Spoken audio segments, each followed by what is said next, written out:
Revision on the concept part देख लेते हैं। ये क्वेश्चन के लिए मैं आपको 30 सेकेंड्स देता हूं, 30 सेकेंड में ट्राई करो कि इसको बना लो। एनीबॉडी, कोई भी अपने नाम के साथ आंसर बताइए। एक पर्टिकुलर इलेक्ट्रोमैग्नेटिक रेडिएशन है जिसकी 25 इलेक्ट्रॉन वोल्ट उसकी फोटोन की एनर्जी है। एक दूसरी इलेक्ट्रोमैग्नेटिक रेडिएशन है जिसकी फोटोन की 50 इलेक्ट्रॉन वोल्ट एनर्जी। आपको बोला गया है कि उनके लैम्डा के बीच में क्या रिलेशन है, तो रेडिएशंस के लैम्डा के बीच में क्या रिलेशन है, बना सकता है क्या ऐसा? बना सकते सर 1:2 का है। क्या बोले? 1:2 का रिलेशनशिप है। ये सर का रेशियो आ रहा है दोनों में। हाँ रेशियो ही पूछा गया है आपसे बेटा। हाँ 1:2 आ रहा है। देखो चलो देखते हैं, बहुत सिंपल सी क्वेश्चन है। E1 by E2, जब भी रेशियो का क्वेश्चन आए, जब भी रेशियो का क्वेश्चन आए तो हमेशा आपको मैं चीज बता देता हूँ कि रेशियो से रिलेटेड बहुत क्वेश्चंस आपके मेंस और एडवांस में पूछे जाएंगे। रीजन क्या होता है कि इसमें कैलकुलेशन पार्ट कम हो जाती है, और एक नेशनल लेवल का एग्जाम आपके कैलकुलेशन को नहीं चेक कर रहा, आपके कॉन्सेप्ट को चेक कर रहा। कैलकुलेशन उसको मैथ्स में चेक करना हो चेक कर लेगा मैथ्स में। तो E1 by E2 is SC by lambda 1, ये फॉर्मूला होता है ना, SC by lambda एनर्जी का divided by SC by lambda 2। तो ये फॉर्मूला फर्दर क्या बन जाएगा, SC by lambda 1 into lambda 2 by HC। Planck's constant तो हमेशा सेम रहेगा, इलेक्ट्रोमैग्नेटिक रेडिएशन में स्पीड भी हमेशा सेम ही रहती है, तो HC और SC हो जाएगा। और E1 by E2 दिया हुआ है आपका कितना, 25/50। 25/50 है तो 1/2, तो रेशियो आ जाएगी आपकी लैम्डा 2 by लैम्डा 1 की 1/2। ये ध्यान देना और फंस मत जाना। देखो कैसे दिया जाएगा, लैम्डा 1 को उधर भेज देगा तो देख सकते हो lambda 1 is equal to 2 lambda. Okay, I suppose आप लोग समझ गए होंगे सिंपल से। Bending of wave around an obstacle is called diffraction. Diffraction, उसको हम लोग डिफ्रैक्शन बोलते हैं। जो वेव बेंड होता है एक ऑब्स्टेकल के अराउंड, उसको हम लोग डिफ्रैक्शन बोलते हैं। स्मॉलेस्ट क्वांटिटी ऑफ एनर्जी एक इलेक्ट्रोमैग्नेटिक रेडिएशन की referred as sir quantum. Quantum. Okay, a ray of white light, एक रे है व्हाइट लाइट की बनी हुई, spread into series of coloured band, और वो अपने पूरे कलर्ड बैंड में बंट गया, is dash spectrum. Atomic shift. कौन सी स्पेक्ट्रम मिलती है आपको? Electromagnetic. Atomic spectrum. White light, एक व्हाइट लाइट 7 कलर में बढ़ता है तो हम उसको बोलते हैं विजिबल बैंड स्पेक्ट्रम या विजिबल स्पेक्ट्रम। सिर्फ विजिबल स्पेक्ट्रम ही बोलते हैं, क्योंकि व्हाइट लाइट में जो 7 कलर होते हैं उनको जो बढ़ता है उनको विजिबल रेज बोलते हैं, वो विजिबल स्पेक्ट्रम बनाते हैं। Okay, very simple. नेक्स्ट देखो, पढ़ो क्या हो सकता है इसका आंसर। एटॉमिक स्पेक्ट्रम होगा इसका। इलेक्ट्रोमैग्नेटिक रेडिएशन बहुत प्रकार के जो डिफर करती है फ्रीक्वेंसी के हिसाब से या वेवलेंथ के हिसाब से, वो मिलके कौन सी स्पेक्ट्रम बनाती है? Sir line spectrum. Electromagnetic spectrum. उतना क्या दिमाग लगाना, मैंने लाइन स्पेक्ट्रम पढ़ाया है। इलेक्ट्रोमैग्नेटिक स्पेक्ट्रम क्या होती है? बहुत सारे इलेक्ट्रोमैग्नेटिक रेडिएशन जो वेवलेंथ या फ्रीक्वेंसी के हिसाब से कॉन्स्टिट्यूट की गई स्पेक्ट्रम, इलेक्ट्रोमैग्नेटिक स्पेक्ट्रम। बहुत सिंपल है, ऑप्शन रहेगा तो आप लोग पकड़ लोगे। ये वाला क्या होगा आंसर इसका? Intensity versus wavelength distribution for black body depends upon temperature, pressure, volume, none. none. Sir temperature temperature. गलत है यार, टेम्परेचर पे डिपेंड करेगा। ओके, अच्छा आज सब बच्चे प्रेजेंट है ना? बायो वाले सब बच्चे आए हुए हैं कि नहीं? Yes, sir.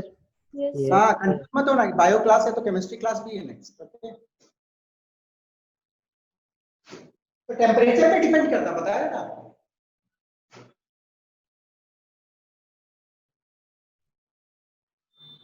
अब ये आंसर देगा कौन? लाल और वायलेट स्टार के बीच में कौन ज्यादा गर्म होगा? Valent. रेड। वॉयलेट। Valent. आहे क्यों? फिर उसका एनर्जी सबसे ज्यादा है। Yes, sir. एनर्जी ज्यादा है। बिग और violet, indigo, blue, green, yellow, orange, red इधर जाते हैं तो फ्रीक्वेंसी डिक्रीज होता है और फ्रीक्वेंसी इंक्रीज होता है। तो वायलेट की फ्रीक्वेंसी सबसे ज्यादा, फ्रीक्वेंसी सबसे ज्यादा तो एनर्जी सबसे ज्यादा, एनर्जी सबसे ज्यादा तो सबसे गर्म। बात कहानी खत्म। Alpha particles are dash ions, जल्दी बताओ। Helium. Helium plus 2. He2 plus ion। Doubly Helium ionise plus helium ion है ना, डबली आयनाइज या double charge, double positive charge helium ion, doubly charge helium ion. An ideal black body is, क्या होता है ideal black body? Which can absorb and reflect all radiation. Perfect absorber and perfect emitter, ठीक है ना? Perfect मतलब पूरी, जितने भी पढ़ेंगे सबको एब्जॉर्ब करेगा। Perfect absorber and perfect emitter भी है ऑफ रेडिएशन, सारे रेडिएशन को एब्जॉर्ब कर सकता है। Wave theory explains gas and dash. Diffraction and interference. Wave theory आपका डिफ्रैक्शन और इंटरफेरेंस एक्सप्लेन कर सकता है। किसने जवाब दिया? Diffraction and interference, very good. And cannot explain but fails to explain photo electric Body effect. radiation, photoelectric effect. Very good, मालूम है मुझे, सब तो मालूम होगा। तो photo electric effect, black body radiation, variation of heat capacity of solid as a function of temperature और एक लाइन स्पेक्ट्रम, ठीक है ना?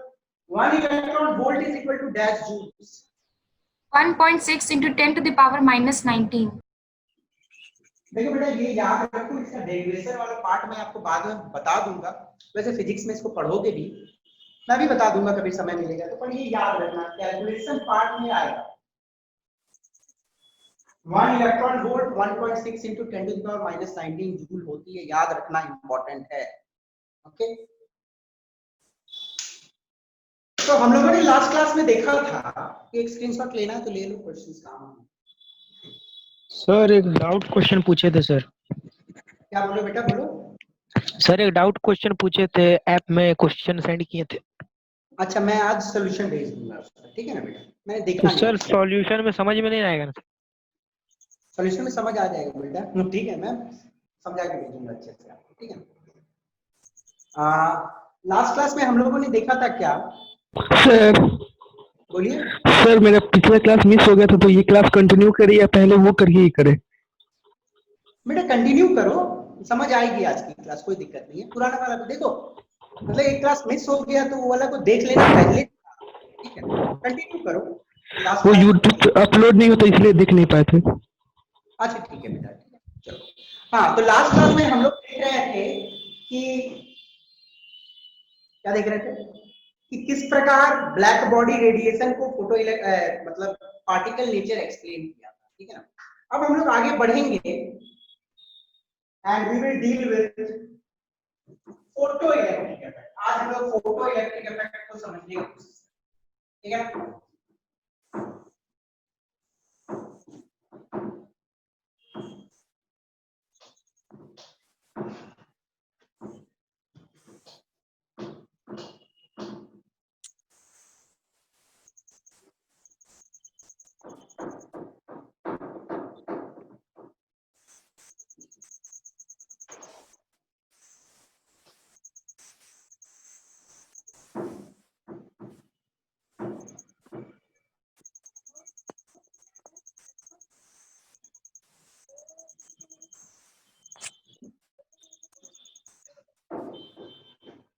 और जिनका भी डाउट है आप चिंता मत करो बेटा, आपको वेल एक्सप्लेन सॉल्यूशन मिलेगा, और नहीं समझ आएगी तो आपको मैं फिर से क्लास में समझाऊंगा, ठीक है ना, क्योंकि क्लास का रिदम में भी ब्रेक हो जाएगा, मैं उधर फिर पीछे वाले टॉपिक पे जाऊंगा, ठीक है।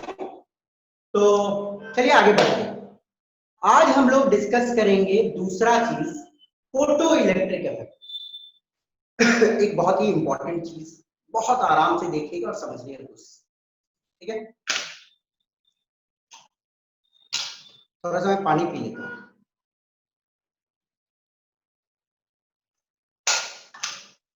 देखो आप लोग भी गर्म पानी पियो, मैं भी गर्म पानी पी रहा हूं, ठीक है। आदत डालो, 1-2 महीना गर्म पानी ही पियो। तो चलिए आगे बढ़ते हैं। हम लोग देखेंगे आज एक बहुत ही इंपॉर्टेंट चीज, that is photo electric effect. अब फोटो इलेक्ट्रिक इफेक्ट क्या है वो तो हम लोग इन डेप्थ देखेंगे, बट सबसे पहले हम लोग ये साइंटिस्ट का नाम देख लेते हैं जिसने इसे पहली बार ऑब्जर्व किया था। His name was Heinrich Hertz। 1887 में पहली बार उन्होंने देखा था इस इफेक्ट। अब ये इफेक्ट क्या होता है मैं आपको इन डिटेल्स में समझाता हूं, ध्यान से देखिएगा। certain metals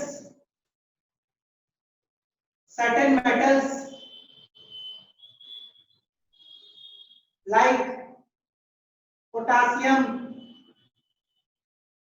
rubidium, cesium, etc. Cs is the formula of cesium, Rb is rubidium and K is potassium. कुछ metals, सारे metals नहीं, कुछ metals like potassium, rubidium, cesium, etc. when light falls on it, when light falls on it, ejects electron। बड़ा अजीब सा कहानी है कि पोटासियम, रुबिडियम और सीजियम जैसे मेटल पे लाइट गिरती है, इलेक्ट्रॉन निकल जाती है, अजीब सी बात है। तो इसको ये जो साइंटिस्ट हैं हेनरिच हर्ट्ज ने किस सेटअप में गौर किया था, उस सेटअप को पहले हम लोग समझने का कोशिश। वो सेटअप कुछ इस प्रकार थी, उन्होंने एक बेटा वैक्यूम ट्यूब लिया था, this one is the vacuum glass tube, ठीक है, और उसमें एक ऐसी डिटेक्टर प्लेट लगी हुई थी, मेटल की ही है, एक डिटेक्टर प्लेट लगा हुआ, okay, and that is connected to the positive terminal of the battery.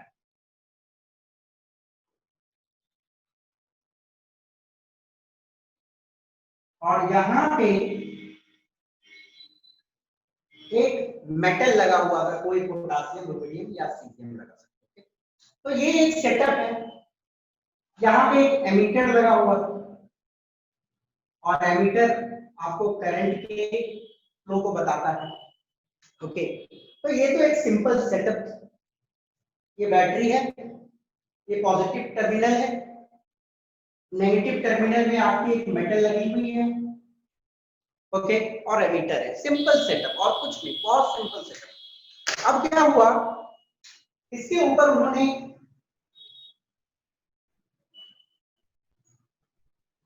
Light रे गिरवाया, एक लाइट रे उस पर गिरी आई, ठीक है। तो जैसे ही लाइट रे गिरा उस पे, ये दिखा कि इसमें से इलेक्ट्रॉन बाहर निकला है। सर क्या बोल रहे हो बेटा? लाइट दिख नहीं रही सर, धुंधला दिख रही है, ब्लर हो रही सर। ब्लर हो रहा है।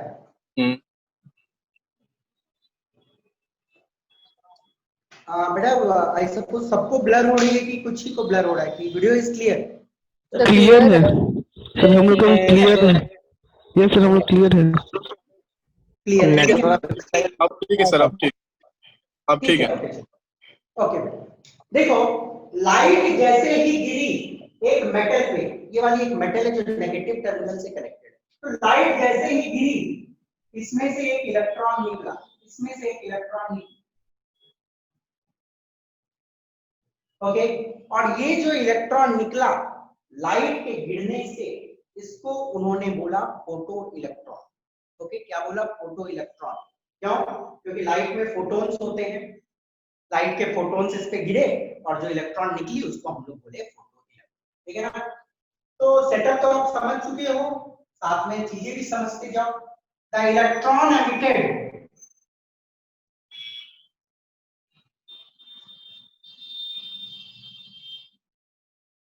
Due to incident light, light के गिरने से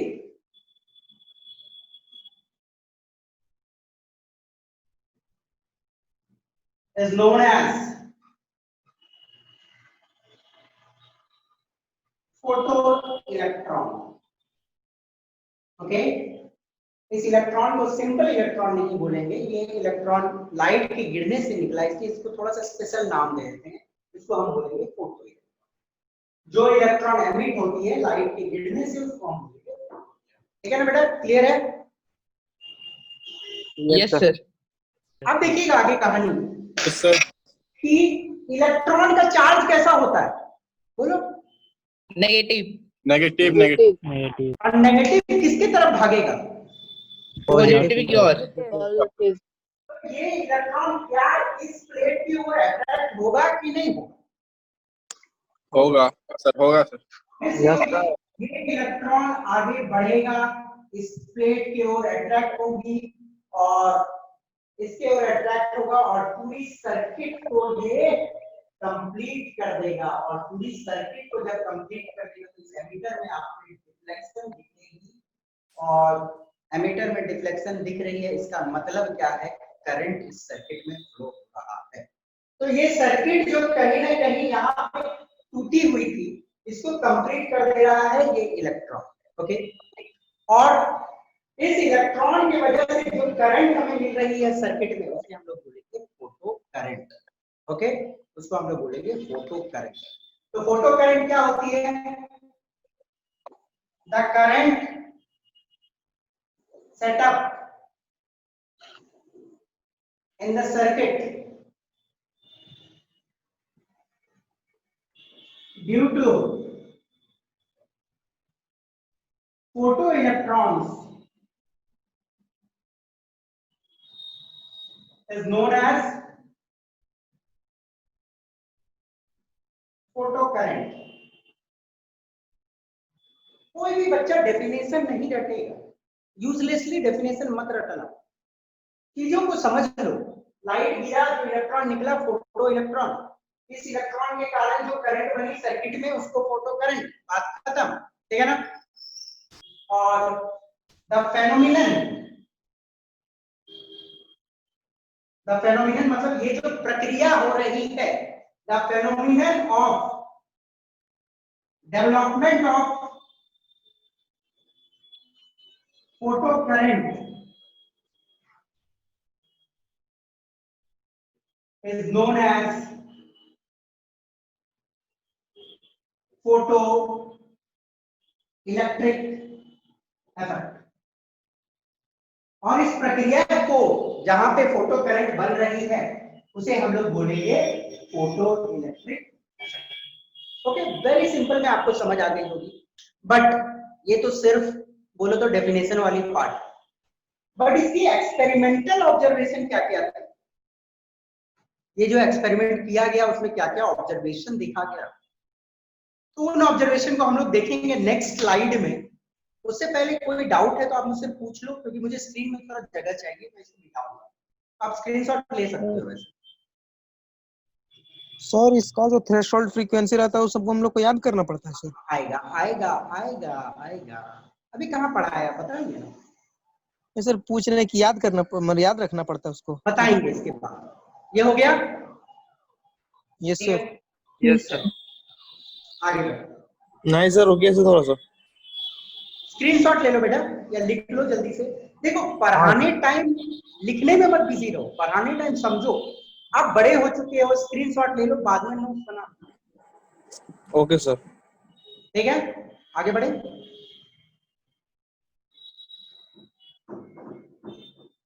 पढ़ाने टाइम एकदम ध्यान देना है बोर्ड पे और समझना है चीजों। हल्का फुल्का पेन चला सकते हो, कुछ इंपॉर्टेंट चीज या जब मैं कोई न्यूमेरिकल रूल सॉल्व करने की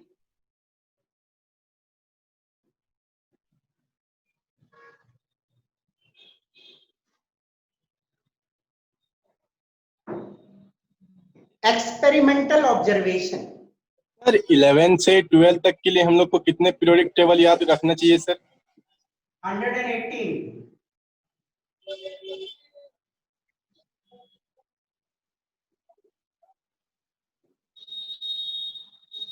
जितने एलिमेंट है सबका नाम जान लो, ज्यादा अच्छा ही है, और सबके इलेक्ट्रॉनिक कॉन्फ़िगरेशन। अच्छा ठीक है सर। एक्सपेरिमेंटल ऑब्जर्वेशन मैं बताऊंगा, वो चैप्टर जब पढ़ा। एक्सपेरिमेंटल ऑब्जर्वेशन, ये जो एक्सपेरिमेंट किया गया, इस एक्सपेरिमेंट में क्या ऑब्जर्व किया गया? पहला, इजेक्शन ऑफ इलेक्ट्रॉन।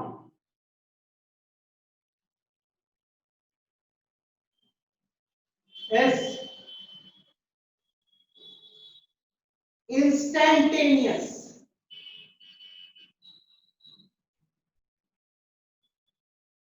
अब इस शब्द का मतलब होता है तुरंत, instantly.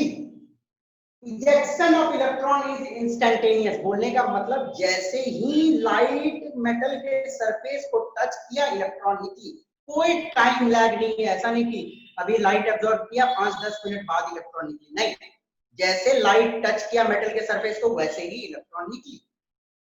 Ejection of electron is instantaneous, मतलब तुरंत जैसे ही लाइट टच किया इलेक्ट्रॉन निकला।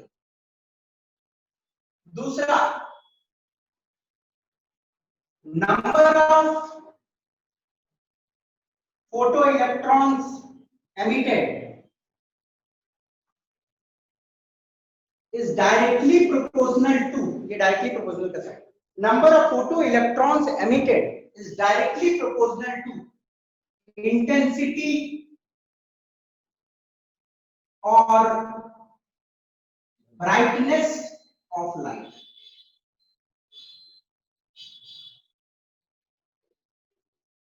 भैया आपने जो लाइट गिराया उस पे, यदि वो लाइट ज्यादा ब्राइट है, यदि वो लाइट ज्यादा ब्राइट है तो आपको जो इलेक्ट्रॉन के नंबर मिलेंगे वो ज्यादा मिलेंगे, और वहीं यदि आप इंटेंसिटी घटा दोगे, लाइट को डिम कर दोगे, तो इलेक्ट्रॉन जो निकलेगी वो कम निकलेगी। Very simple. ओके। तीसरा, ये बहुत इंपॉर्टेंट है, वेरी इंपॉर्टेंट, थर्ड वन देखिएगा। थर्ड वन क्या बोलता है? Each metal has a characteristic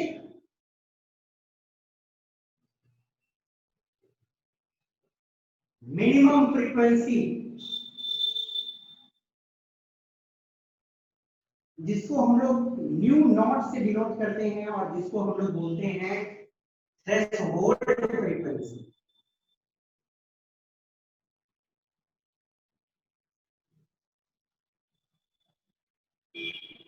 below which photoelectric effect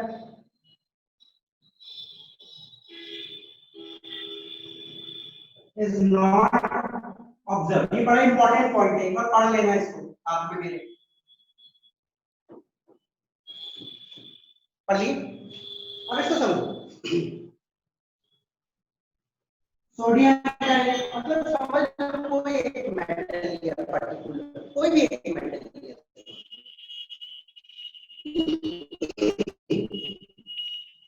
अब ये मेटल वो कि मेरे ऊपर 10 की फ्रीक्वेंसी वाला लाइट पड़ेगा, तो यूनिट नहीं डिफाइन कर रहा हूं, जस्ट सिंपल समझो। ये मेटल बोल रहा है कि मेरे ऊपर 10 की फ्रीक्वेंसी वाला लाइट पड़ेगा तभी मैं इलेक्ट्रॉन निकालूंगा। अब ये मेटल जिद पकड़ के रखा है, ये इसकी मर्जी है, ये इसका फिजिकल प्रॉपर्टी है। ये मेटल बोलता है कि मैं 10 के नीचे वाले फ्रीक्वेंसी के लाइट से इलेक्ट्रॉन नहीं निकालूंगा। 10 या 10 की ऊपर वाली लाइट पड़ेगी मेरे ऊपर तभी मैं इलेक्ट्रॉन निकालूंगा। ओके, अब हर एक मेटल के लिए ये डिफरेंट है, जिसको हम लोग डिनोट करते हैं न्यू नॉट से, ठीक है ना। तो हर एक मेटल के लिए एक मिनिमम फ्रीक्वेंसी डिफाइंड होती है, ध्यान से सुनो, इंपॉर्टेंट है। हर एक मेटल के लिए एक मिनिमम डिफाइंड फ्रीक्वेंसी होती है, जिसको हम लोग बोलते हैं थ्रेशोल्ड फ्रीक्वेंसी। जिसके नीचे के फ्रीक्वेंसी का लाइट यदि उसके ऊपर पड़ेगा तो फोटो इलेक्ट्रॉन्स नहीं निकलेंगे और फोटो इलेक्ट्रिक इफेक्ट नहीं दिखेगा। मेरा बोलने का मतलब है, यदि मैं इस मेटल के ऊपर 7 के फ्रीक्वेंसी का लाइट डालूं तो क्या इलेक्ट्रॉन निकलेगा? No sir. No sir. नहीं निकलेगा, क्योंकि थ्रेशोल्ड फ्रीक्वेंसी डिफाइंड है 10। 12 का गिराऊंगा तो निकलेगा? Yes sir. Yes sir. Yes sir. तो वो मिनिमम फ्रीक्वेंसी जो रिक्वायर्ड होता है इलेक्ट्रॉन निकालने के लिए एक मेटल के सरफेस से, उस मिनिमम फ्रीक्वेंसी को हम बोलते हैं threshold frequency. Okay,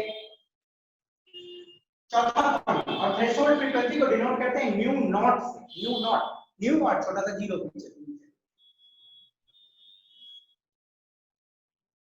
kinetic energy of emitted electron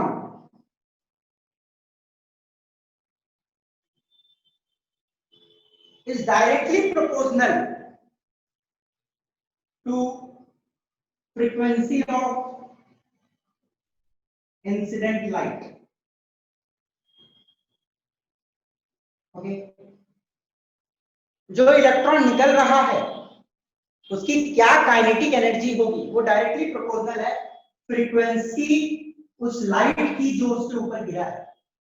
यदि फ्रीक्वेंसी लाइट का ज्यादा तो काइनेटिक एनर्जी ज्यादा, इलेक्ट्रॉन जो निकला। फ्रीक्वेंसी यदि लाइट की कम तो जो इलेक्ट्रॉन निकला उसकी काइनेटिक एनर्जी कम।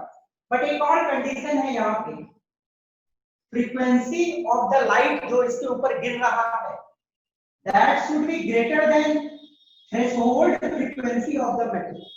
क्यों? क्योंकि एक पल के लिए समझो, ये मेटल है, इसने बोला है कि मेरे ऊपर 15 की फ्रीक्वेंसी की लाइट गिरेगी तभी मैं इलेक्ट्रॉन निकालूंगा। तो मुझे एक बात बताओ बेटा, इस पे यदि 10 की फ्रीक्वेंसी का लाइट गिरेगा तो इलेक्ट्रॉन तो नहीं निकलेगा। अब इलेक्ट्रॉन जब निकलेगा ही नहीं तो इलेक्ट्रॉन के पास काइनेटिक एनर्जी कहां से है कि नहीं? तो इसलिए पहली बात तो जो लाइट गिरेगी उसकी फ्रीक्वेंसी थ्रेशोल्ड फ्रीक्वेंसी से ऊपर होनी चाहिए, तभी निकलने वाले इलेक्ट्रॉन के पास कुछ काइनेटिक एनर्जी। सर और दोनों इक्वल होगा तो? हाँ बता दे, यदि मानो 15 की फ्रीक्वेंसी गिर रही है, 15 की फ्रीक्वेंसी वाली लाइट गिर रही है और इसको 15 की फ्रीक्वेंसी वाली लाइट के बराबर एनर्जी चाहिए, तो जितना एनर्जी आप सप्लाई कर रहे हो उतना एनर्जी तो इसको इलेक्ट्रॉन निकालने में कंज्यूम हो जा रहा है। तो ये तो वही कहानी हुई, 500 रुपया आपको दिए कोई किताब खरीदने के लिए और आप मार्केट गए और 500 रुपया का किताब खरीदे और गुपचुप और चाट खाने के लिए पैसा बचा क्या? No sir. तो जितनी एनर्जी रिक्वायर्ड थी उतनी तो लग गई इसमें, तो इलेक्ट्रॉन तो के पास काइनेटिक है, इलेक्ट्रॉन निकलेगा, नो डाउट निकलेगा, बट उसके पास कोई एनर्जी नहीं है। ओके, तो ये बड़ी होनी चाहिए, समझ गए? ये दिमाग में। तो ये तो कुछ एक्सपेरिमेंटल ऑब्जर्वेशन थे, एक्सपेरिमेंटल ऑब्जर्वेशन को आराम से देख लो। क्यों देख लो? क्योंकि इससे रिलेटेड बहुत सारी चीजें हमें पढ़ने हैं। इलेक्ट्रॉन तुरंत निकलेगी जैसे ही लाइट टच करेगी, कोई टाइम लैग नहीं होगा। कितने सारे फोटो इलेक्ट्रॉन निकलेंगे वो डायरेक्टली प्रोपोर्शनल होगा ब्राइटनेस की। ओके, हर एक मेटल का एक अपना डिफाइंड फ्रीक्वेंसी होता है, जिसके नीचे की लाइट पड़ेगी तो इलेक्ट्रॉन नहीं। काइनेटिक एनर्जी इलेक्ट्रॉन की डायरेक्टली प्रोपोर्शनल रहेगी लाइट की फ्रीक्वेंसी के ऊपर। ओके, जो उसके ऊपर गिर रही है। जल्दी से देख लो, समझ लो, कुछ दिमाग लगाने की चीज नहीं है यहाँ पे।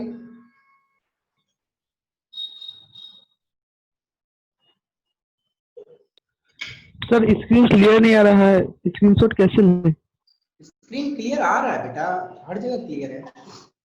बाकी बच्चों को देखो, मैं तो सब कुछ क्लियर रखा हूँ यहाँ से। सर मेरा भी नहीं आ रहा। कैमरा को मैं क्लियर कर देता हूँ यदि कोई दिक्कत है तो। अब तो क्लियर होना चाहिए, इससे ज्यादा और कुछ नहीं। ठीक है बेटा, सर थोड़ा ब्लर। यस ब्लर है सर। अभी भी? यस सर, ब्लर है। सब बच्चे को ब्लर आ रहा है क्या? यस सर नो मेरे सर, ठीक है हम लोग का। यस ठीक सर, है, ब्लर है थोड़ा। यस सर ब्लर है। अच्छा ठीक थोड़ा है। बड़ा बड़ा लिखिए, आप बड़ा बड़ा लिखिए थोड़ा सर। नो सर कोई। ठीक है बेटा, ठीक है, काफी बड़ा है। चलिए आगे बढ़ेंगे। तो ये पार्ट आई सपोज आप लोगों को समझ आ गई। सर ठीक है इस स्क्रीनशॉट। बेटा, मैं 1 मिनट में रिकनेक्ट होता हूँ, ठीक है ना? तो ओके शायद सर, ये प्रॉब्लम। Okay sir.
ठीक है।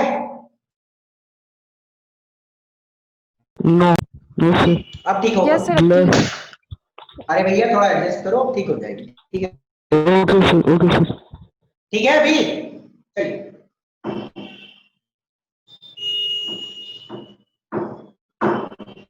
अब चलो,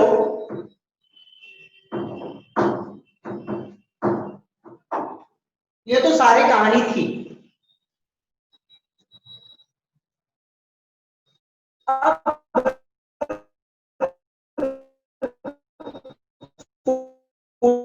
फोटो इफेक्ट को एक्सप्लेन, तो हमारी समझ, तो उस जमाने की जो थ्योरी थी, दैट इज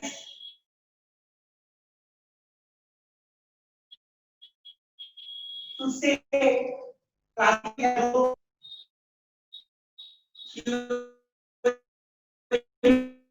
नॉलेज हमें थी about of an electromagnetic radiation. देखो ध्यान से सुनो, वो थ्योरी क्या बोलता था, वो क्लासिकल थ्योरी या जो पुरानी समझ थी हमारी इलेक्ट्रोमैग्नेटिक रेडिएशन के बारे में, वो थ्योरी बोलती थी कि एनर्जी जो है एक इलेक्ट्रोमैग्नेटिक रेडिएशन की, वो डायरेक्टली प्रोपोर्शनल होती है ब्राइटनेस। इसकी डायरेक्टली प्रोपोर्शनल होगी ब्राइटनेस की। बेटा वीडियो क्लियर जा रहा है ना? Yes sir. Yes sir. Yes sir. Okay, थोड़ा थोड़ा और जा रहा है। डायरेक्टली प्रोपोर्शनल होगी ब्राइटनेस की। अब देखना एक पल के लिए, सपोज करो ये एक मेटल है, मान लो सोडियम का ही मेटल है। अब सोडियम का मेटल ने बोला कि मेरे ऊपर यदि 20 की एनर्जी आएगी तभी मैं इलेक्ट्रॉन निकालूंगा। ये सोडियम ने बोला कि मुझे यदि 20 की एनर्जी मिलेगी, ध्यान से सुनो, सोडियम ने बोला कि मुझे 20 की एनर्जी मिलेगी तभी मैं इलेक्ट्रॉन निकालूंगा। अब मानो इस पे एक पल के लिए मैं एक बहुत ही हल्का रेड लाइट डालता हूं, हल्का रेड लाइट डालता हूं, हल्का रेड लाइट डाला, देखा इलेक्ट्रॉन नहीं निकला। तो इसका मतलब क्या है कि हो सकता है इस रेड लाइट से 20 की एनर्जी नहीं निकल रहा बेटा, इलेक्ट्रॉन नहीं निकालेंगे तो इलेक्ट्रॉन नहीं निकल रहा है, बात साफ है। अब क्या करते हैं, इसकी ब्राइटनेस को बढ़ाते हैं। मैक्सिमम ब्राइटनेस जितना पॉसिबल है आप कर दो, मैक्सिमम ब्राइटनेस जितना पॉसिबल है आप कर दो, ठीक है ना। तो मैक्सिमम ब्राइटनेस कर दी गई इसकी। तो इस थ्योरी के हिसाब से ब्राइटनेस बढ़ा तो एनर्जी को बढ़ना चाहिए कि नहीं चाहिए? Yes sir. Yes sir. तो निकलना चाहिए कि नहीं निकलना चाहिए? निकलना चाहिए।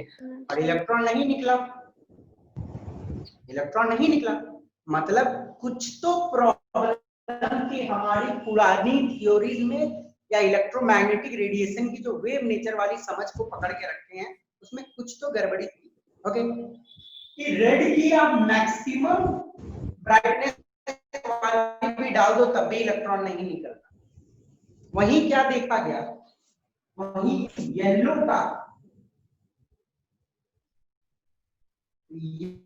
का एकदम डिम लाइट, हल्का लाइट डाला गया तो इलेक्ट्रॉन निकल गया। तो कुछ तो गड़बड़ी थी इस थ्योरी में, इस थ्योरी में कुछ तो सुधार की जरूरत है। तो इसको एक्सप्लेन किया फिर आइंस्टाइन ने 1905 में, आइंस्टाइन ने इसको एक्सप्लेन किया। कैसे एक्सप्लेन किया, ध्यान से देखिए, क्योंकि इस थ्योरी में कुछ तो गड़बड़ थी।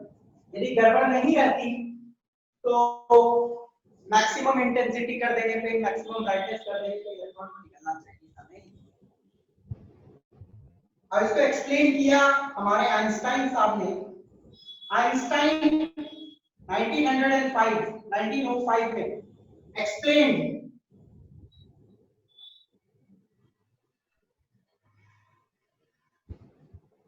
photoelectric effect using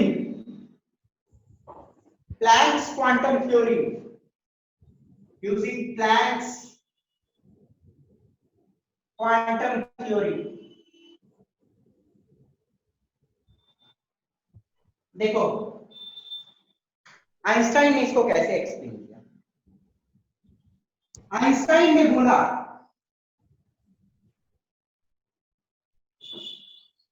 कि हर एक मेटल की एक अपनी, ध्यान से सुनना, आइंस्टाइन ने क्या बोला।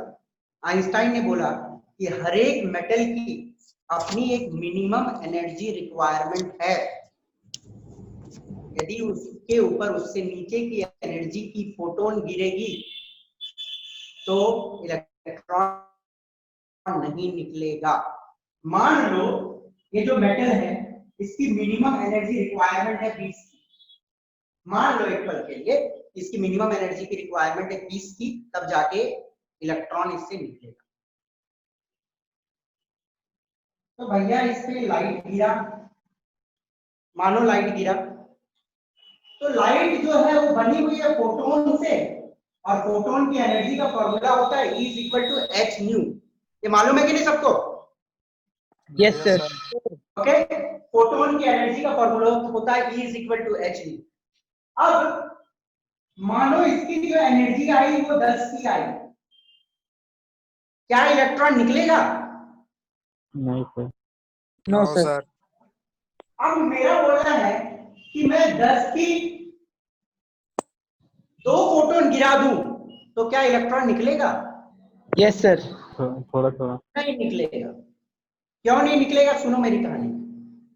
एक फोटोन आया, गिरा, इलेक्ट्रॉन को तो तुरंत निकलना था ना बेटा, इलेक्ट्रॉन को तो तुरंत निकलना था कि जैसे ही आई फोटोन, और ये वाला ब्लैक वाला पार्ट देखो मेरा हाथ, जैसे ही आई फोटोन वो जगह खाली हो गया, इलेक्ट्रॉन हो गई बाहर।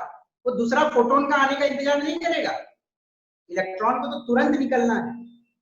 ओके, तो इसके ऊपर जो फोटोन गिरेगी वो इसकी मिनिमम एनर्जी रिक्वायरमेंट के बराबर होनी चाहिए। ओके, ना कि 10 ऐसे फोटोन गिरेंगे तो मिलके 100 हो जाएगी तो इलेक्ट्रॉन निकल जाए। नहीं, इलेक्ट्रॉन को यदि निकलना है तो इसको वही फोटोन चाहिए जिसकी एनर्जी इसकी मिनिमम रिक्वायरमेंट के बराबर हो। अंडरस्टूड? तो एक डेफिनेशन उन्होंने दिया, that definition is known as work function, और वर्क फंक्शन को डिनोट करते हैं with the letter phi, with the letter phi. ठीक है ना। वर्क फंक्शन क्या होता है, the minimum energy required by a metal surface to eject electron. तो वर्क फंक्शन कुछ नहीं होता, very simple thing. Work function क्या है, वो मिनिमम एनर्जी जो रिक्वायर्ड होती है एक मेटल के द्वारा ताकि उससे इलेक्ट्रॉन निकल जाए। तो ये जो 20 एनर्जी इसकी मिनिमम रिक्वायरमेंट, इसको हम वर्क फंक्शन बोल सकते हैं और फाई से डिनोट करते हैं। ओके, अब देखिएगा ये मानो कि इस पे 20 की एनर्जी वाली गिर गई लाइट, 20 की एनर्जी वाली फोटोन गिर गई इसमें, तो ये जो 20 की एनर्जी आई होगी वो किससे आई होगी, मिनिमम फ्रीक्वेंसी वाली से आई होगी, दैट्स इट्स थ्रेशोल्ड फ्रीक्वेंसी, उसी से ना आई होगी। मिनिमम एनर्जी किससे आएगी, मिनिमम फ्रीक्वेंसी वाले से आएगी। तो जो मिनिमम एनर्जी उसके वर्क फंक्शन के बराबर मिली, that comes from threshold frequency.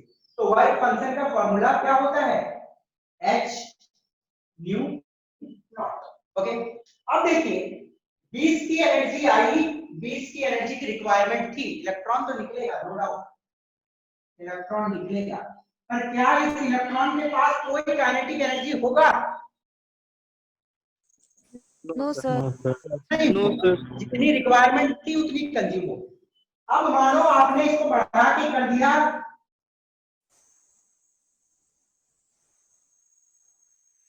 25 की एनर्जी वाली गिर रही है, तो इलेक्ट्रॉन निकलेगा कि नहीं निकलेगा, यस सर निकलेगा। निकलेगा।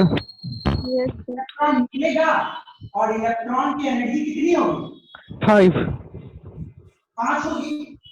30 Yes, sir. की गिरेगी, तो 20 रिक्वायरमेंट एनर्जी कितनी होगी, 10। 10। तो इस बेसिस पे एक फॉर्मूला आता है, ध्यान से सुनिएगा, एनर्जी सप्लाइड, ये बहुत इंपॉर्टेंट फॉर्मूला है, डिराइव करके बताओ, ध्यान से देखिए। Energy supplied will be equal to energy required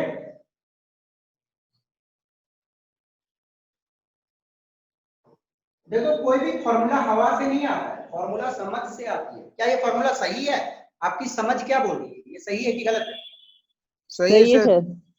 सही है ना, फॉर्मूला आप समझ आ रही है ना, रटना नहीं है फॉर्मूला। एनर्जी जितना मैं सप्लाई करता हूं उसकी कुछ पार्ट, एनर्जी में जितना सप्लाई कर रहा हूं, 25 सप्लाई कर रहा हूं, उसकी कुछ पार्ट इलेक्ट्रॉन निकालने में जा रही है, दैट इज वर्क फंक्शन में जा रही है, और बाकी पार्ट एनर्जी दे रहा है ना। तो एनर्जी सप्लाई क्या होगी, h न्यू, कोई दिक्कत, इसकी तो कुछ होगी ना frequency, h new, energy supplied is h new, और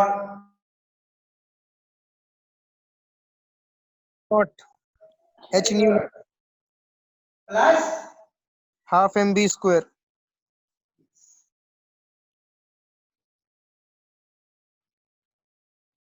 तो ये आपके पास एक फॉर्मूला रेडी हो गया, ये जो आइंस्टाइन की इक्वेशन आई, h nu is equal to h nu naught plus half mv square. तो जो फोटोन इसके ऊपर गिरेगा उस फोटोन की कुछ एनर्जी का पार्ट वो इलेक्ट्रॉन निकालने में इस्तेमाल करेगा और कुछ उसकी काइनेटिक एनर्जी फील्ड के साथ। तो आपको समझ आई ये कहानी पूरी, यस सर। हाँ सर। वीडियो क्लियर है, यस सर। फॉर्मूला में थोड़ा सा। मैं क्लियर हूं, यस सर। Yes sir. चलो सर जल्दी से इसको स्क्रीनशॉट ले लो या जो करना है करो। सर थ्रेशोल्ड फ्रीक्वेंसीज को सर याद रखना है सर, किसका कौन मेटल का क्या है। नहीं याद रखने बोला ना, कोई भी नेशनल लेवल का एग्जाम आपके मेमोरी को बहुत कम टेस्ट करता है, वही चीज टेस्ट करेगा जो पॉसिबल है याद रखना। आपके गली में 12 गो स्ट्रीट लाइट है, थोड़े एग्जाम में पूछेगा कि धनबाद की कोयला नगर वाला गली में कितना स्ट्रीट लाइट है, 12, 15, 20, 21, उसको मेमोरी नहीं टेस्ट करना है, वो आर्ट्स का एग्जाम नहीं ले रहा है, वो आपको एक नेशन बिल्डर बनाना है उसको, वो आपके कॉन्सेप्ट को चेक कर रहा है। सर ये Einstein quantum theory Planck quantum theory थोड़ा सा समझाइएगा। आइंस्टाइन ने क्वांटम थ्योरी का इस्तेमाल किया प्लैंक की थ्योरी का, तब इसको एक्सप्लेन किया था।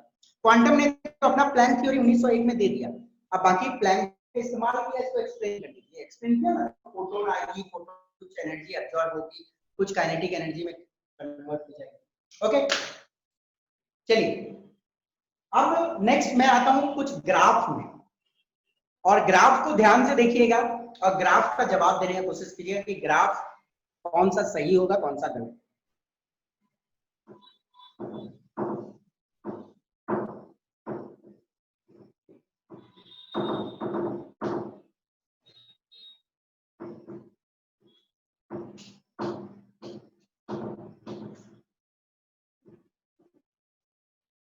देखो बेटा, फोटो इलेक्ट्रिक इफेक्ट इतना ही नहीं है, फोटो इलेक्ट्रिक इफेक्ट से एडवांस्ड में और थोड़े से एडवांस लेवल में इसको पढ़ना पड़ता है, बट अभी हम लोग नहीं देखेंगे, थोड़ा सा आपका और कॉन्सेप्ट में बिल्ड कर देता हूँ।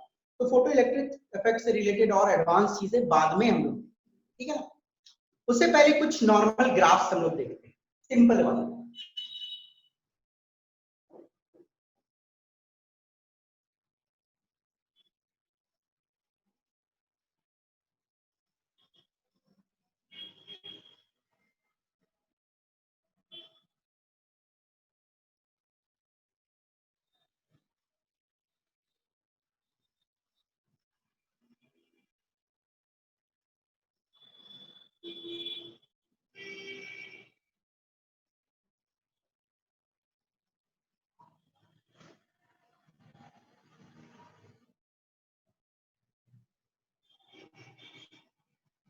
कौन सा ग्राफ सही है? सर फर्स्ट वाला। फर्स्ट वाला सर। सेकंड वाला sir, second. Very good, first वाला। सही तो सेकंड वाला है। फर्स्ट वाला जिसने बोला थोड़ा सोचो, सही तो ये वाला है। क्यों सही है वो भी समझने की कोशिश। कोई और बच्चा तो 10 सेकंड सोचोगे क्यों ये सही होना चाहिए। चलिए बताओ, देखो मैंने क्या बोला,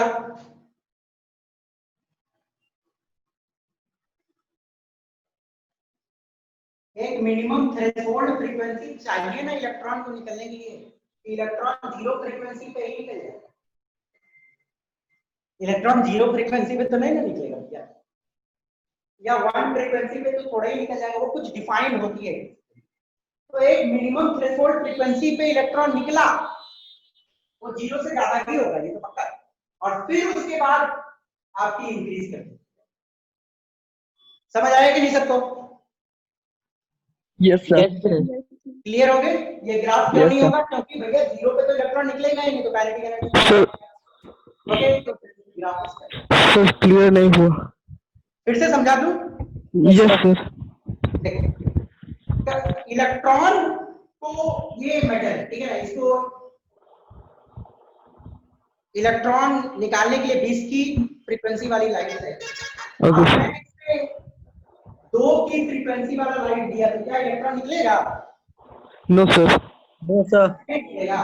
तो कुछ मिनिमम होनी चाहिए ना, 21 यस आएगा सर। के पास कुछ आएगा। Yes sir. तो काइनेटिक एनर्जी कब बढ़ेगी? एक मिनिमम फ्रीक्वेंसी होगी जब इलेक्ट्रॉन निकल गया, फिर उसके बाद तो बढ़ते चल जाएगा। तो 5 एनर्जी होगी, ठीक है, सिंपल है। समझ आ गया? Yes sir. बहुत सिंपल है। दूसरा है फोटो करंट। अब इसमें थोड़ा दिमाग लगाना, वर्सेस इंटेंसिटी।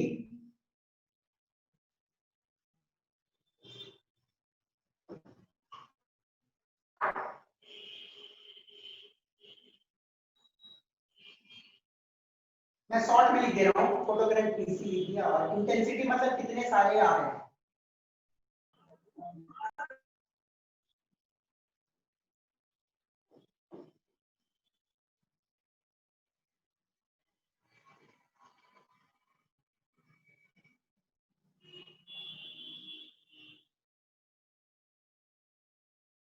कौन सा होगा? ए।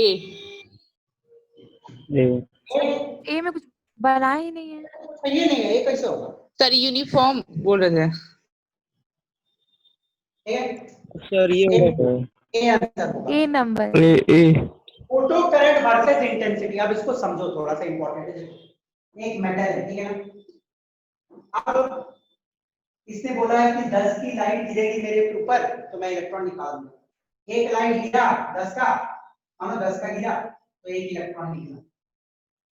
फिर दूसरा गिरा, इंटेंसिटी बढ़ा तो नंबर ऑफ रेज भी बढ़ गई, दूसरा निकला।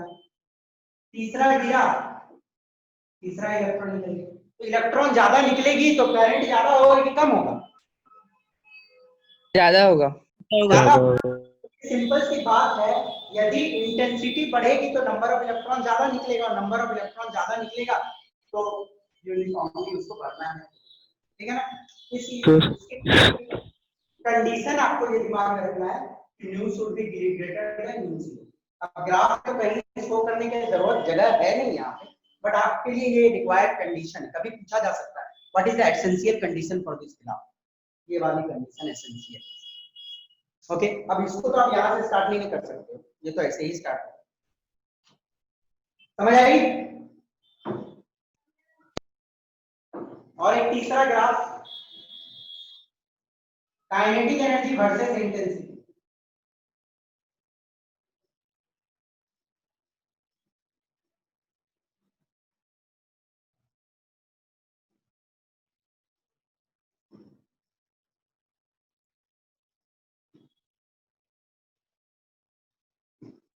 Sir A number. Sir first option A. A. ये वाला 100% राइट है, वेरी गुड। क्यों? क्योंकि देखो, मानो इसकी रिक्वायरमेंट है 20 की, मानो इसकी रिक्वायरमेंट है 20 की, एक पल के लिए समझ लो आराम से, जिसको नहीं समझ। 20 की रिक्वायरमेंट है, इस पे मैंने गिराया 25 का एक लाइट, तो जो इलेक्ट्रॉन निकली उसकी एनर्जी होगी 5, काइनेटिक एनर्जी। इंटेंसिटी बढ़ा दिया तो मतलब और एक 25 का गिराया तो दूसरी निकली उसकी 5, और गिरा दिया तो जो तीसरी निकली उसकी 5। क्या काइनेटिक एनर्जी इलेक्ट्रॉन का बढ़ रहा है? क्या नहीं बढ़ रहा है? तो काइनेटिक एनर्जी तो कांस्टेंट ही रहेगी ना इंटेंसिटी बढ़ने के साथ।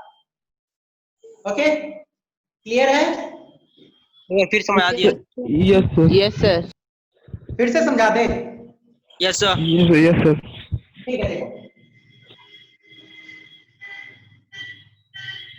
एक रे गिर रहा है 25 का, तो 20 रिक्वायरमेंट है, काइनेटिक एनर्जी एक इलेक्ट्रॉन की कितनी हो रही है? 5, ठीक है। दूसरा रे गिर रहा है, मतलब दूसरा फोटोन आया तो वो दूसरा इलेक्ट्रॉन निकाला ना, और दूसरा इलेक्ट्रॉन का 5 हुआ। तीसरा फोटोन आया तो वो तीसरा इलेक्ट्रॉन निकाला जिसकी काइनेटिक एनर्जी 5, क्योंकि ये 25 लेके आया तो 20 तो खींच लेगा ना, 20 खींच लेगा, 20 खींच लेगा, तब तक 5 बचेगा उसके पास। तो सिंपल सी बोलने की बात है कि कोई भी इलेक्ट्रॉन की क्या 5 से ज्यादा एनर्जी हो पाएगी क्या कभी भी, यदि सेम इंटेंसिटी और मतलब सॉरी सेम वाला लाइट बहुत सारा गिराते रहे तो? No sir. नहीं, बहुत सिंपल। सर हाँ बोलिए। सर इंटेंसिटी, फ्रीक्वेंसी और ब्राइटनेस में इन तीनों में क्या रिलेशन है सर? भैया फ्रीक्वेंसी तो आपको मालूम चल गई ना क्या होती है, number of waves passing through a given point, उसको हम फ्रीक्वेंसी बोलते हैं। Yes sir. ब्राइटनेस होगी कितने सारे रेज गिरेगी, और इंटेंसिटी भी लगभग वही समझ सकते हो कि एक गिवन सरफेस एरिया में कितने सारे रेज। ओके यस सर, जैसे इंटेंसिटी मतलब कितना सारा photons per unit area per unit time गिरेगा।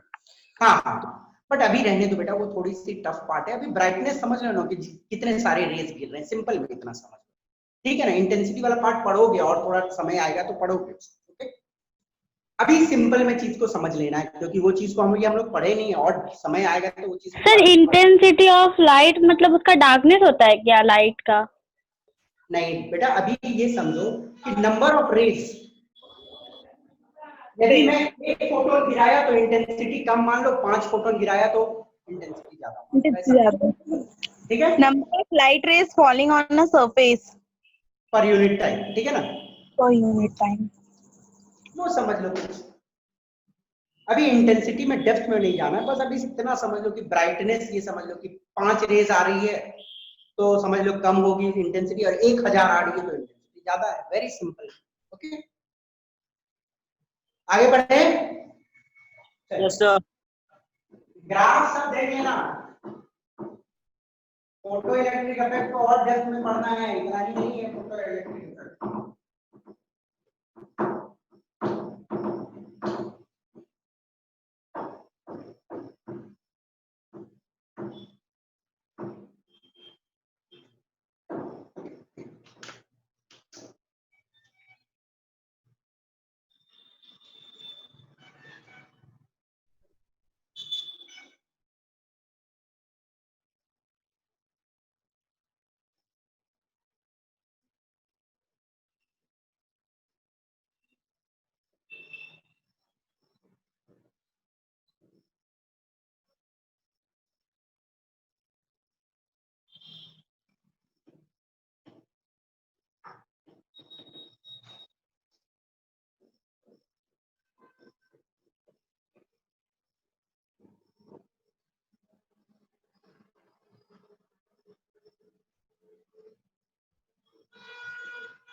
बनाइए।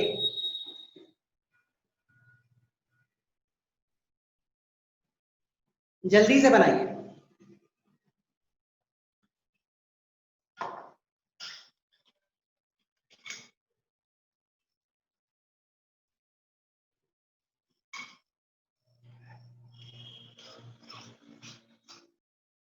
इसे बना। सर बन रहा है सर। हाँ बनाओ बनाओ।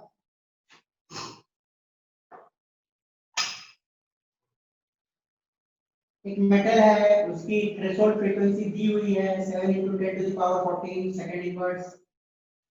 उस पे जो गिर रही है उसकी दी हुई है 1 × 10⁻15।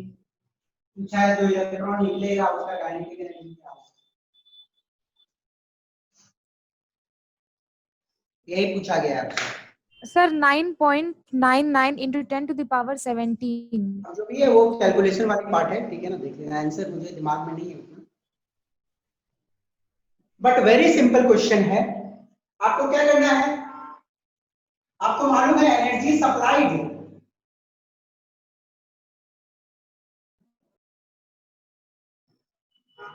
होती है, एनर्जी रिक्वायर्ड। सर आंसर निकल गया सर। क्या है आंसर बेटा? Sir 19.878 into 10⁻⁻20। वेरी गुड, जो भी है ठीक है।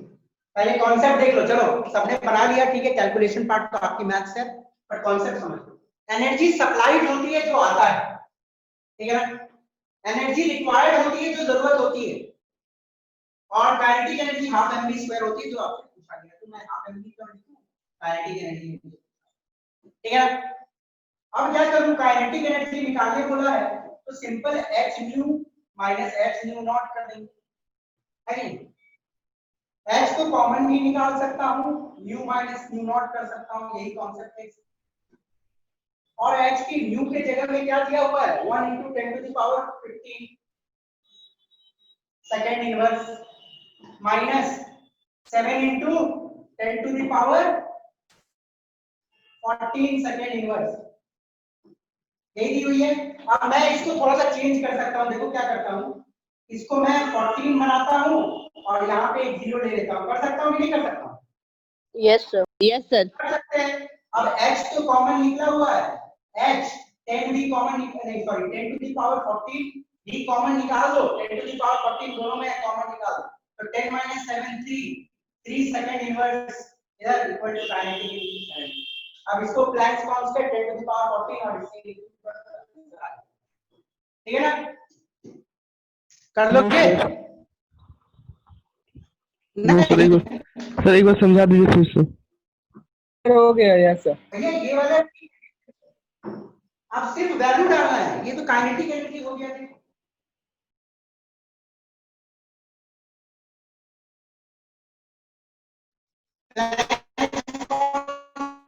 लास्ट क्लास में जिससे पूछा,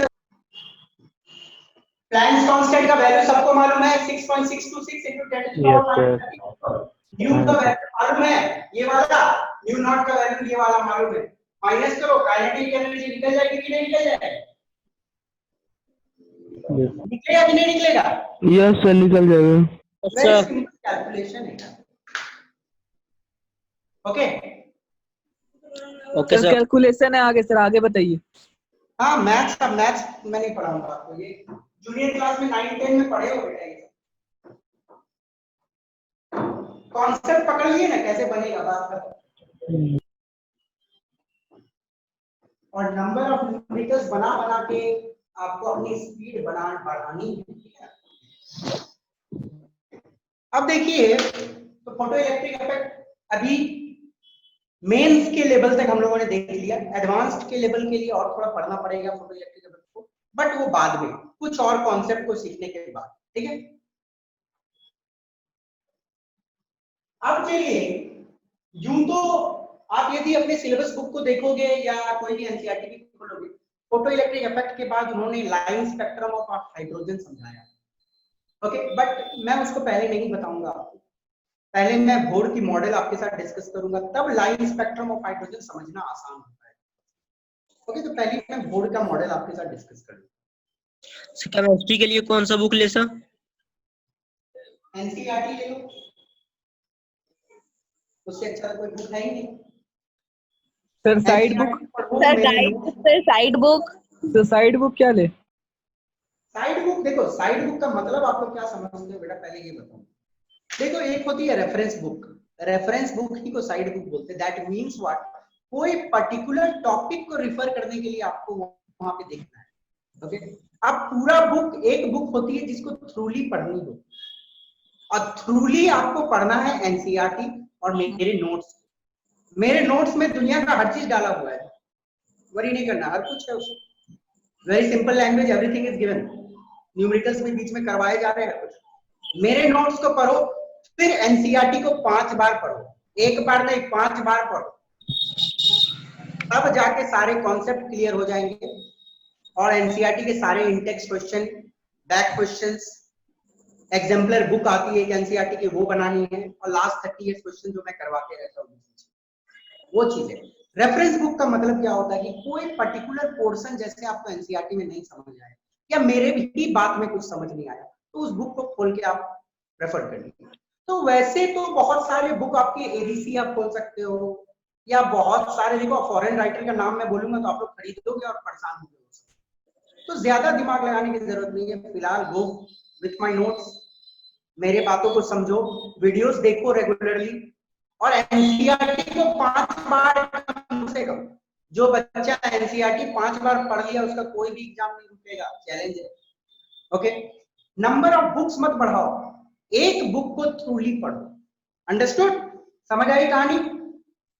यस सर। Yes sir. और कभी किसी दिन आपको बुक से रिलेटेड इंफॉर्मेशन चाहिए तो रेफरेंस के लिए, थ्रूली पढ़ने के लिए नहीं बोलूंगा, थ्रूली तो नोट्स ही पढ़ना है और कुछ, और उसके बाद एनसीईआरटी। एक दिन मैं बुक से रिलेटेड सेशन भी कर दूंगा, कौन कौन सा इंपॉर्टेंट न्यूमेरिकल के लिए कौन सा बुक ले सकते हो इत्यादि मैं आपको बता दूंगा, तो उसको आप कर सकते हो, तो उसके लिए थोड़ा समय चाहिए, 20-25 मिनट मैं लूंगा आपका, और सारे बुक्स रिलेटेड बता दूंगा, ओके। तो चलिए अभी तक नील बोर के मॉडल में घुसने से पहले अभी तक हम लोगों ने क्या पढ़ा 2-3 क्लास में, कि इलेक्ट्रोमैग्नेटिक रेडिएशन की 2 नेचर होती है। कौन कौन नेचर होती है? Wave nature and particle nature. Wave nature, particle nature, ठीक है ना? तो मैं समअप कर रहा हूं थोड़ा सा, ठीक है ना? जो पिछले 2 क्लास में हम लोगों ने पढ़ा है उसको मैं थोड़ा सा समअप कर दे रहा हूं, तो समअप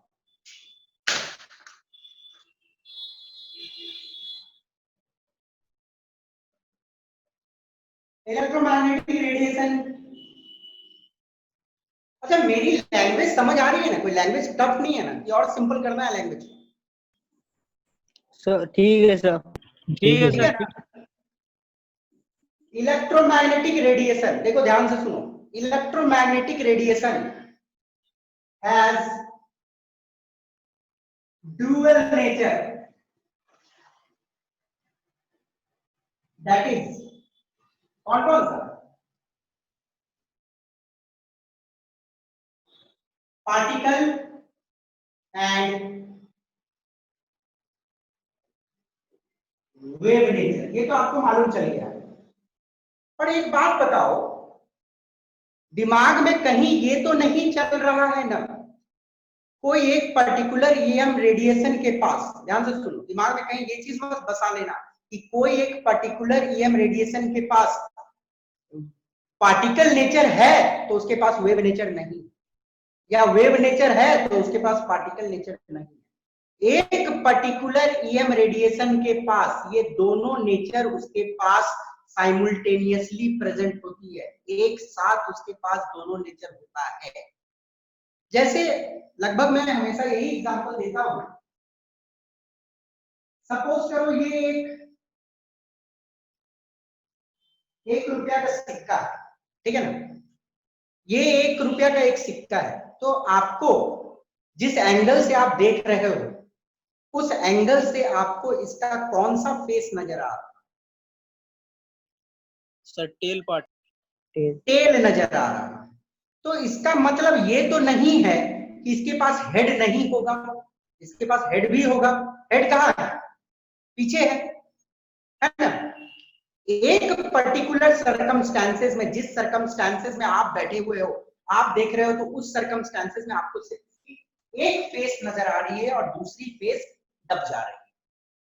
सिमिलरली इलेक्ट्रोमैग्नेटिक रेडिएशन के साथ भी यही होता है। कुछ पर्टिकुलर सर्कमस्टांसेस में उसकी कोई कैरेक्टर ज्यादा उजागर होती है और कोई कैरेक्टर थोड़ा ज्यादा दब जाता है। जो जागर हो जाता है उस पर्टिकुलर सिचुएशन में, हम उस पर्टिकुलर सिचुएशन में उसका वही नेचर पकड़ते हैं। ओके, जैसे कि when electromagnetic radiations propagates, बोलने का मतलब इलेक्ट्रोमैग्नेटिक रेडिएशन जब प्रोपोगेट करता है, प्रोपोगेट का मतलब क्या? ट्रैवल करता है। जब इलेक्ट्रोमैग्नेटिक रेडिएशन ट्रैवल करती है तो wave nature is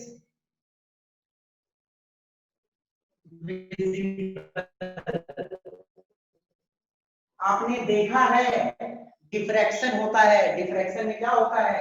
semi circular waves बनने लगते हैं। तो भैया सेमी सर्कुलर वेव बन रहा है तो ये तो वेव नेचर ना, हुआ कि नहीं? तो यहाँ पे वेव नेचर ज्यादा उजागर हो गया, पार्टिकल नेचर है और दब गया। ओके, डिफ्रैक्शन में, इंटरफेरेंस में आपने देखा है कि दो वेव्स आपस में टकराते हैं तो या तो एम्पलीट्यूड हायर हो जाती है, टकरा के एम्पलीट्यूड एडअप हो गए, या टकरा के एम्पलीट्यूड सबट्रैक्ट हो गई। तो हम लोग तो वहां पे वेवी नेचर से एक्सप्लेन कर पा रहे हैं। तो वेव नेचर बहुत ज्यादा विजिबल हो जाता है जब वेव चलती है। वेव चल रही है ना यहाँ पे, तब ना सेमी सर्कुलर पैटर्न बन रही है, या इंटरफेरेंस केस में भी वेव चलती है, तब जाके वहां पे हम लोग वेव नेचर पकड़ते हैं। तो wave nature in maximum cases ज्यादा डोमिनेंट होती है जब एक इलेक्ट्रोमैग्नेटिक रेडिएशन ट्रैवल करता है या प्रोपोगेट करता है। When electromagnetic radiations